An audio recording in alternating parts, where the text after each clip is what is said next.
हनुमान् श्रीपदो वायुपुत्रो रुद्रो नघोजरः अमृत्यवीरवीरश्च ग्रामवासो जनाश्रयः धनदो निर्गुणः शूरो वीरो निधिपतिर्मुनिः पिङ्गाक्षो वरदो वाग्मी सीताशोकविनाशकः शिवः शर्वपरो व्यक्तो व्यक्ताव्यक्तो धराधरः पिङ्गकेशः पिङ्गरोमा श्रुतिगम्यः सनातनः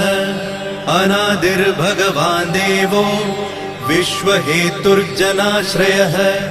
आरोग्यकर्ता विश्वेशो विश्वनाथो हरीश्वरः भर्गो रामो रामभक्तः कल्याणप्रकृतिस्थिरः